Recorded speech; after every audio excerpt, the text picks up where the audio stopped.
Sir నమస్కారం sir. నమస్తే. Sir నిన్న ఎంగేజ్మెంట్ చేసుకున్న నాగ చైతన్య గారికి అండ్ శోభితా దులిపాల గారికి ఇద్దరికి కూడా కాంగ్రెస్ తరపు సపోర్టర్స్ అనుకోవచ్చు అండ్ ట్విట్టర్ అకౌంట్స్లో వినూత్నంగా శుభాకాంక్షలు తెలియజేస్తున్నారు సార్.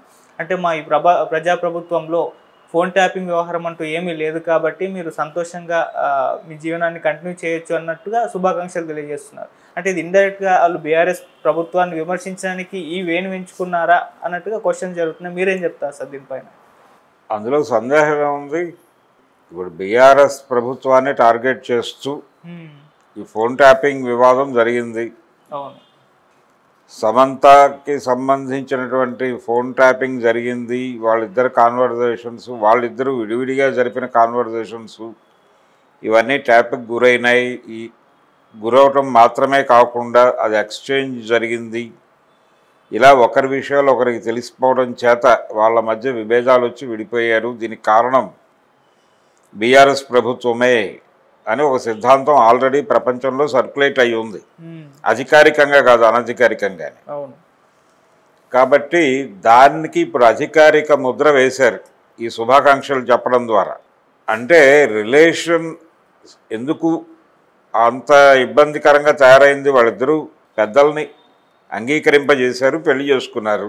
ఆ తర్వాత ఈ ఫోన్ ట్యాపింగ్తోనో మరొక దానితోనో విడిపోయే పరిస్థితులు ఉండవు. ఇది కేవలం గత ప్రభుత్వం చేసినటువంటి, అంటే ఫోన్ ట్యాపింగ్ అందరూ చేస్తున్నారుగా. ఫోన్ ట్యాపింగ్ అనేది అసలు ఇష్యూనా? ఇప్పుడు ఎవరి జీవితం ఎవరికి తెలియదు?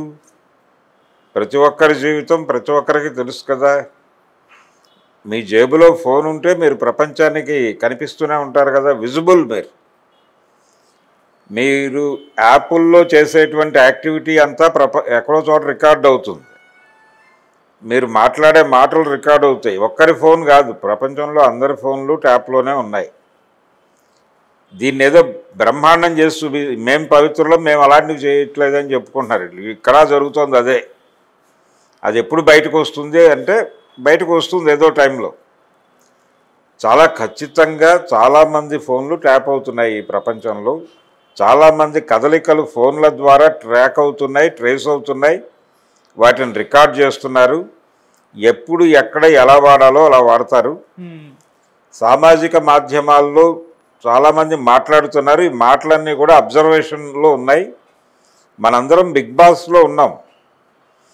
ప్రపంచం బిగ్ బాస్ షోలో ఉంది. బిగ్ బాస్ షో అనేది ప్రస్తుత ప్రపంచానికి ఒక మినియేచర్ మాత్రమే, నమూనా మాత్రమే. కాంగ్రెస్ పార్టీ తనంతట తాను పరిపాలన చేస్తోంది అనుకుంటోంది, తన పద్ధతిలో తాను పరిపాలన చేస్తోంది, ప్రజాప్రభుత్వం, ఇలాంటి మాటలన్నీ వాడుతున్నారు. ఇక్కడ ప్రజాప్రభుత్వాలు ఏవీ లేవనే విషయం తెలుసు అందరికీ. ఇప్పుడున్నవి ప్రపంచ బ్యాంకు ప్రభుత్వాలు. ఇవన్నీ ప్రపంచ బ్యాంకు ప్రభుత్వాలు ప్రజా ప్రభుత్వాలుగా భ్రమింపజేయడానికి ట్రై చేస్తాయి. ఈ ముసుగు తొలగించడానికి అవతల పార్టీ ట్రై చేస్తుంది. వాళ్ళు వచ్చి వీళ్ళకంటే కొత్తగా చేసేది ఏం లేదు, వీళ్ళు వాళ్ళకంటే కొత్తగా చేసేది ఏం లేదు. మీ ఎడం చేయి తీస్తే మా పొరచేయి పెడతాము అంటారు, అంతే. అందుకనే పాలక పార్టీలన్నీ కూడా ఒకే తానులో ముక్కలు అని చెప్పింది. అందుకే అది రకరకాల పార్టీలుగా కనిపిస్తాయి, కానీ వాళ్ళందరూ ఆలోచనలు ఒకటే. వాళ్ళందరూ అంతకంటే భిన్నంగా ఆలోచించే పరిస్థితి కూడా లేదు ఇప్పుడు. ఒకప్పుడు ఉండింది. 90లకు ముందు ఆ పరిస్థితి ఉంది. 90ల తర్వాత ఆ పరిస్థితి పూర్తిగా రద్దయిపోయింది. ఇప్పుడు ఎవరు అధికారంలోకి వచ్చినా ఆ పద్ధతిలో వెళ్ళక తప్పదు. డిజిన్వెస్ట్మెంట్ చేయకుండా తప్పదు, ప్రభుత్వ ఆస్తులు తగలేయకుండా తప్పదు, ప్రభుత్వ ఆస్తులు అమ్మేయకుండా తప్పదు. ఇప్పుడు చాలామంది మాట్లాడుతున్నారు,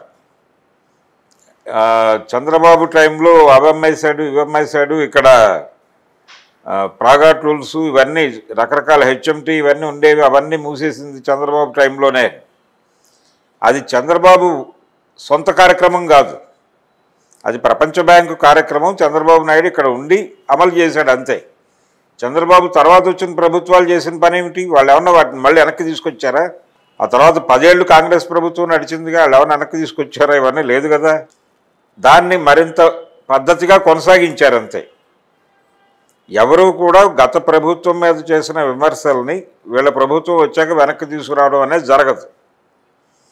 ఆ ఫ్లోలో వీళ్ళ పద్ధతిలో వీళ్ళు కొనసాగుతారు, అంతే.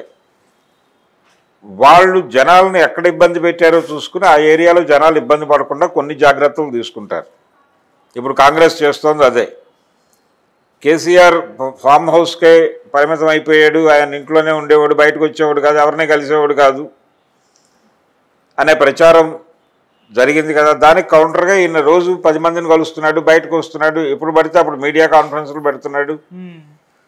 తద్వారా నేను కేసీఆర్ కంటే భిన్నమైన నాయకుడిని ప్రొజెక్ట్ చేసుకున్నాడు తప్ప విధానాలు అవే. పాలనాపరమైన విధానాల్లో 5 పైసల మార్పు కూడా లేదు, ఎక్కడా లేదు. ఆంధ్రప్రదేశ్లోనూ లేదు, తెలంగాణలోనూ లేదు. జగన్ కంటే భిన్నమైన పాలన ఇచ్చే పరిస్థితి అక్కడా లేదు. చంద్రబాబు కూడా తనకి ఇచ్చిన పరిధిలో తన ఆట తాను ఆడుకునే ప్రయత్నం చేస్తున్నాడు. అలాగే చూడాలి. ఈ ఫోన్ ట్యాపింగ్ అనేది వాళ్ళు మాత్రమే చేశారు, మేము చేయట్లేదు అనేది బోటకం మాట. ఈ ప్రపంచంలో ఎవరు గోప్యంగా లేరు.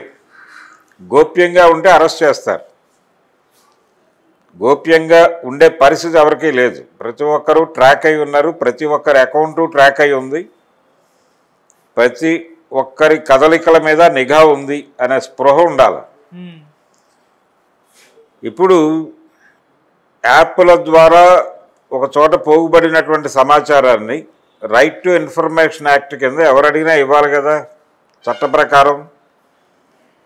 అలా రైట్ టు ఇన్ఫర్మేషన్ యాక్ట్ కింద నా భర్త ఫోన్ టాక్స్ అన్నీ కూడా నాకు కావాలి, ఫోన్ అంటే యాప్ ట్రాక్ చేసిన సమాచారం కావాలి అని ఒక భార్య అడిగితే ఇస్తారనుకోండి. అలాగే భార్య తాలూకా యాప్ ట్రాన్సాక్షన్, అది ఫోన్పేలో ఎవరికి ఎంత డబ్బులు వేశారు దగ్గర నుంచి ఇంకో రిపోర్ట్ అవతలకి వెళ్ళింది అనుకోండి, వాళ్ళిద్దరి మధ్య ఘర్షణగా, అందులో ఎవరి ప్రమేయం ఉంది? అందుకని సమంత నాగ చైతన్య విడిపోవడానికి బీఆర్ఎస్ పార్టీయే కారణమని, వాళ్ళ వల్లనే విడిపోయారని, మేం కాపాడుతాం వీళ్ళిద్దరిని అని తొందరపడి హామీలు ఇవ్వడం తప్పు. వాళ్ళు వాళ్ళ పర్సనల్ అండర్స్టాండింగ్ ఉన్నంతకాలం ఉంటారు.